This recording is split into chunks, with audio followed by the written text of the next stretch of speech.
Hey friends, welcome to the PDBartel Podcast, Grace with Grit. There are hard things all around us, and the question isn't, will it get to me, but, what will I become because of it? Here we practice grace with grit, and we do come out hopeful. Thanks for tuning in. Thanks for trusting me with your time. I promise I am not going to waste it today. Because today I want to talk about something, it should be simple. But in today's climate, it can feel like you're trying to defuse a bomb with oven mitts on. It's the words and labels that we use to describe someone or something, and next thing you know, we're being labeled a bigot or one of the many isms that are out there, or ists. Sexist, racist, misogynist. You get the idea. But I think we need labels. Or maybe the proper term is descriptors. Those little category words that we use when we're talking about people. Ever notice that you could be mid-story just trying to explain something normal, and then suddenly a descriptor that you've decided to use becomes the main character of your story? Now you're in the hot seat. I was at the store and this guy, and all of a sudden your brain goes, careful what comes out next. And now you're sweating over nouns that you might use, sweating over how you are going to identify a person, basic grammar types of things. So today, I want to do three things. I want to give you some grace because stumbling over words does not automatically mean that you are a bad person. I want to give you some simple rules that keep you out of the ditches so you're less likely to be misheard. And I want you to land on a posture, how you can deal with neighbors when language is contested. Let me start with a real moment from my own week. So I'm at this pharmacy, my local pharmacy. There, every few weeks, let's say. It's a normal day, normal task. I am picking up a prescription. No big deal. Now, there's a cost discrepancy.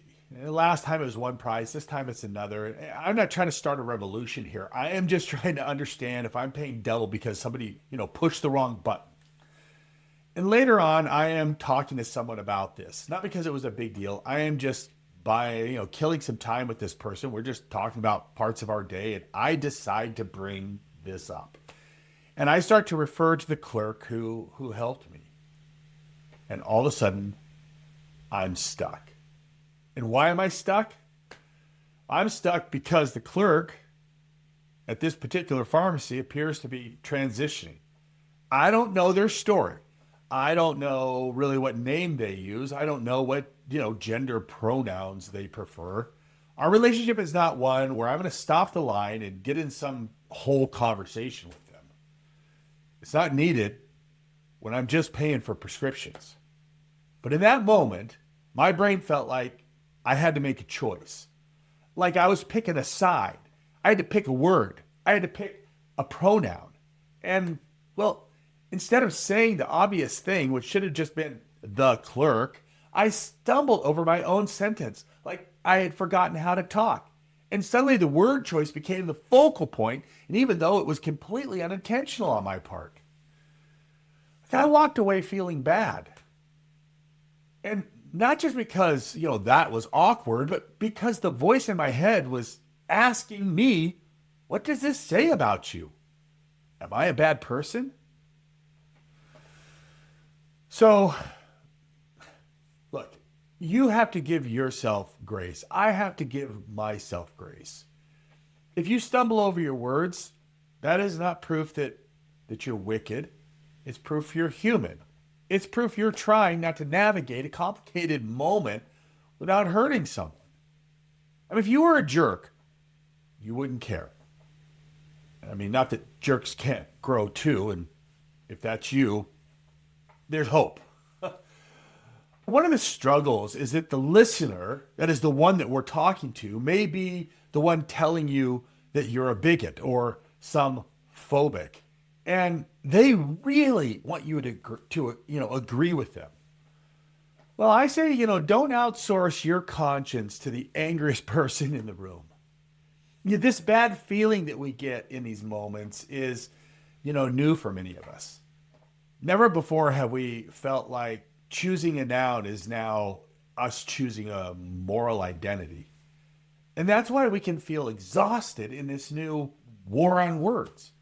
We have this cultural reflex right now that is telling us if you use a social category, race, gender, class, whatever, you are now revealing your secret disdain for some people group. And listen, I'm not pretending categories have never been used cruelly. They have. But that's not what's happening here. We've drifted into this other weird world where any category word is treated like a confession of our evil heart. As if our use of a word automatically means that you hate this person. And that's lazy. It's not true. Using a category isn't hate. Using it to dehumanize, yeah, that is. But there's a difference. There's a difference between saying, the customer service agent was already upset and angry when I needed his help, and saying something more like, the customer service agent was a jerk when I needed help because he's one of those lazy Gen Zers who thinks that, the whole world owes him a CEO position. One is identification and the other is condemnation. And if we refuse to make that distinction, people don't get kinder, people get quieter. People get performative. And people start talking like lawyers instead of our neighbors. Because you can have good intentions and still cause harm. And part of what makes this so exhausting for us is that impact can happen faster than our intentions can even keep up. Because the human brain connects dots automatically. Like there's a temptation to get exhausted and say, just say whatever you want. And if somebody reacts, that's their own problem. That's not the answer. But when our words are heard offensively, the answer can't be, you used the wrong word. You used it once bad and now you're canceled. We all need to find the middle road. And I think that is where wisdom lives. Why do we use descriptors at all? Why do we pick those descriptors instead of just saying why didn't I say that the clerk at the pharmacy had matching socks? There's a reason. It has to do with some brain stuff, but let me keep it as practical as I can. Now, I do want to talk about some brain things. I promise not to get too deep in the weeds, but your brain is like a filing cabinet. It files fast. Sometimes it files way too fast, but it is trying to help you survive the day. So give it a break. When you tell a story, your brain is doing a few things automatically. It's first doing identification. It wants to know which person we're talking about. If you say, someone said something, your listener is saying, well, who? Your wife? The pharmacist? A stranger? So you add a descriptor. The clerk. The guy at the pump. The woman in line. Next, your brain is going to do compression. It's going to be wanting the gist of the story. Give me the gist. Your brain hates long explanations. So it grabs a short label that carries a lot of information in one breath and offers it up. And then it moves to prediction. It's wondering what kind of interaction this is. Now, this is a huge one because descriptors often signal, is this safe? Is this tense? Is this normal? Is this a threat? Is this likely to go well? And that's why people will mention things like clothing and age, posture, tone, intoxication, things like that. Your brain is scanning for meaning. Next, your brain is going to recruit agreement. Now, I'm going to do an entire podcast on this in the future because there are some really powerful things happening here. But basically, We are looking for the listener to agree with our painting of the situation. This is where we say, you know what I mean, right? You know the type. Well, this can be innocent. This can also be poison. If the descriptor is basically saying, judge this person before I even tell you what happened, that's where the trouble starts. Categories aren't bad. They're normal. Our brain needs them. The focal point is, learning which ones to use. If I say, I was at the store and a lady in a business suit came up to me, I'm not giving you sock information. I'm handing you what's called a shortcut. I'm signaling that the person likely has confidence, maybe, or authority, or professionalism, something like that.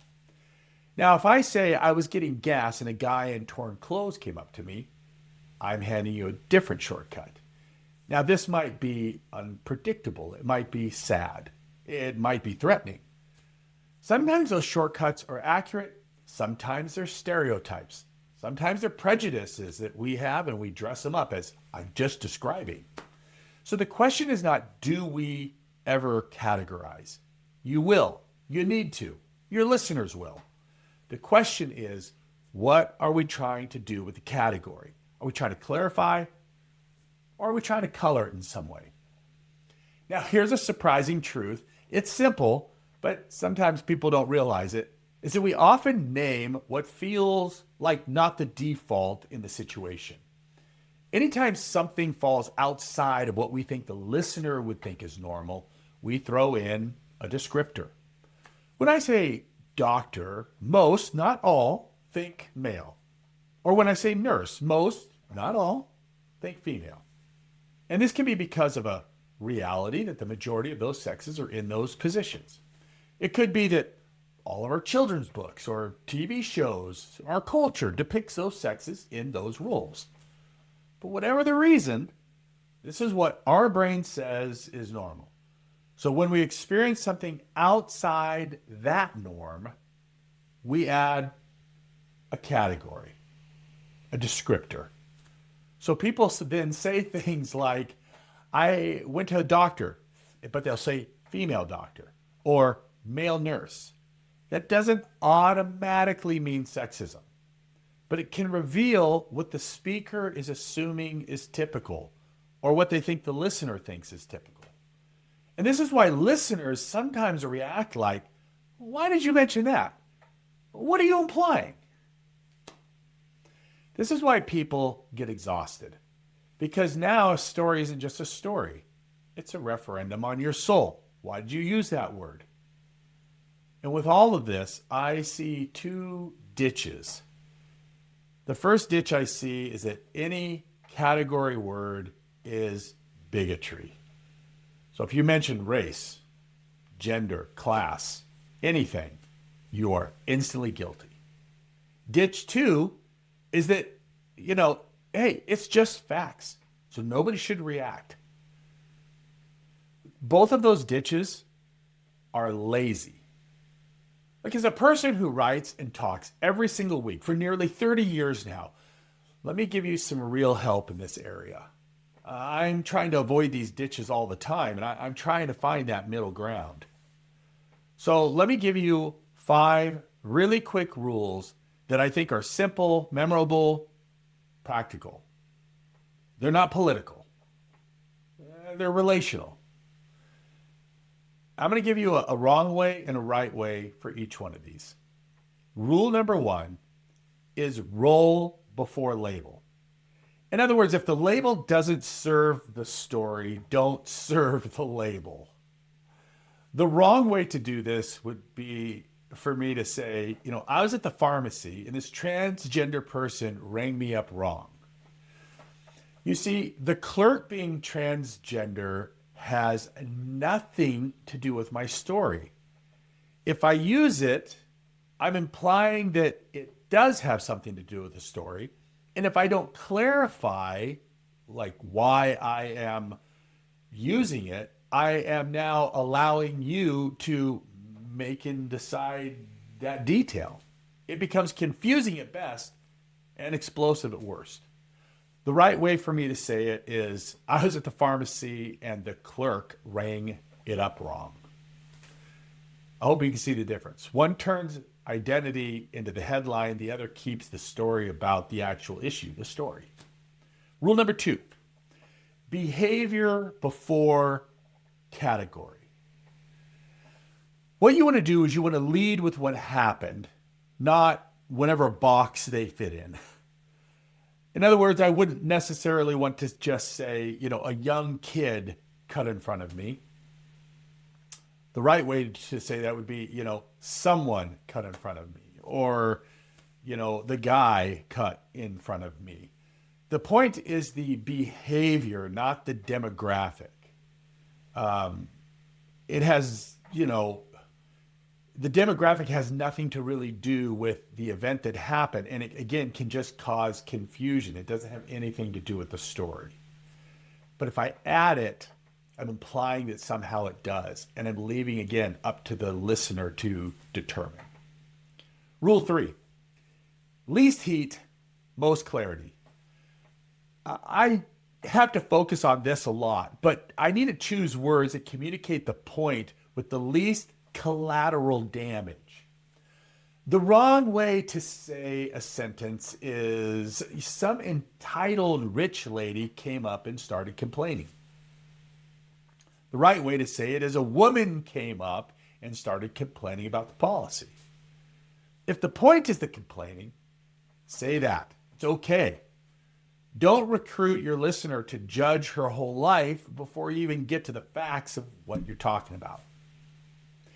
Rule number 4, whenever you're unsure, go neutral. Now, neutral isn't cowardice. I think neutral can be wisdom. You don't want to say the trans clerk, I mean the gay, I mean he, she. I don't know what these people want to be called. The right way to say a sentence is, the clerk told me the system had updated. If you kept the story, you're not going to get in the trouble you would otherwise. You didn't need to turn your confusion into the center of the conversation. Last one, rule 5. Repair fast when you mess up. Don't perform. Fix it and move on. Don't spiral. Don't say like, oh man, I'm sorry, I didn't mean that. I promise I'm not that kind of person. If you make a mistake, just say sorry. Let me say that again. The clerk at the pharmacy told me, blah, blah, blah. Repair fast, move on. Don't turn a word hiccup into a public trial of your soul. Here's my focus. Ephesians 4:29 says, let everything you say be good and helpful. That's the target. It's not to win. It's not to dominate. It's not to make someone look dumb. We need to build. We need to help. We need to encourage people. Which brings me back to my pharmacy situation. Here's the honest ending of this thing. I stumbled and I felt shame. And I started wondering what that meant about me. And here's what I realized. Shame is not a good teacher. It doesn't train you to love people better. It trains you to freeze. And the next time I am in that situation, I already know what I'm going to do. I'm going to say the clerk, because that's what mattered. I was talking about the cost discrepancy, not writing a manifesto. If I stumble again, I'm going to repair fast. I'm not going to spiral and then move on. Because I refuse to turn a word hiccup into a soul crisis. So give yourself grace, especially when others won't. Choose clarity with kindness and treat people like people. Well, hey, thanks for making it to the end of this. Seriously, I do not take that lightly. And if this helped you breathe a little, do all the clicks, like it, subscribe it, share it with one other person who's tired of the culture war tone. And I would love a comment from you. When have you gotten stuck on words? And what did you learn? Put it in the comments below. Please give me a comment. There's going to be a new episode each week on Thursday. Same podcast, Grace with Grit. Until then, give yourself grace. Choose clarity with kindness. And keep being a neighbor. God bless. Bye.